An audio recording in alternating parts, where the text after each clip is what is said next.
ಈ ತಿಂಗಳ 12ನೇ ತಾರೀಕು ಮಂಗಳೂರು ಜೈಲಿನಲ್ಲಿರುವಂಥ 4 ಜನ ಆರೋಪಿತರು ಅದೇ ಜೈಲಿನಲ್ಲಿದ್ದ ಇನ್ನೊಬ್ಬ ಆರೋಪಿತರ ಮೇಲೆ ದಾಳಿ ಮಾಡಿ ಹಣ ವಸೂಲು ಮಾಡಿದ ಆರೋಪನೆಗೆ ಅವರ ಮೇಲೆ ಬರ್ಕೆ ಪೊಲೀಸ್ ಸ್ಟೇಷನಲ್ಲಿ ಎಕ್ಸ್ಟಾರ್ಷನ್ ಕೇಸ್ ಬುಕ್ ಆಗಿದೆ.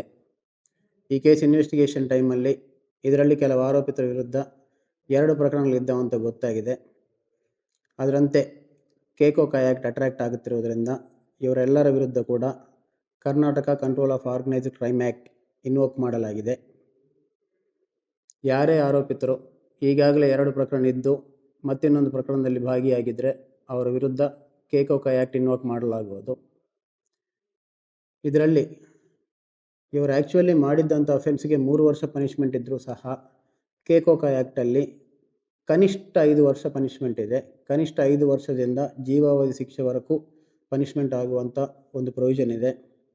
ಅಷ್ಟೇ ಅಲ್ಲದೆ ಯಾವುದೇ ಪ್ರಕರಣ ಇಲ್ಲದರೂ ಕೂಡ ಈ ಆರೋಪಿತರ ಜೊತೆಗೆ ಅಂದರೆ ಈಗಾಗಲೇ 2 ಪ್ರಕರಣಗಳಿದ್ದಂಥ ಆರೋಪಿತರ ಜೊತೆಗೆ ತಿರುಗಾಡಿ ಅವ್ರ ಜೊತೆ ಗ್ರೂಪ್ ಕಟ್ಟಿಕೊಂಡು ಅಥವಾ ಸಿಂಡಿಕೇಟ್ ಮಾಡಿಕೊಂಡಿದ್ದಂಥವರಿಗೆ ಕೂಡ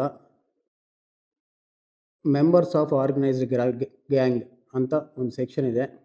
ಯಾರೇ ಇರಲಿ ಈ ಗ್ಯಾಂಗ್ ಮೆಂಬರ್ಸ್ ಆಗಿದ್ದರೆ ಅವರಿಗೆ ಕೂಡ ಕನಿಷ್ಠ 5 ವರ್ಷ ಶಿಕ್ಷೆ ಆಗುತ್ತೆ.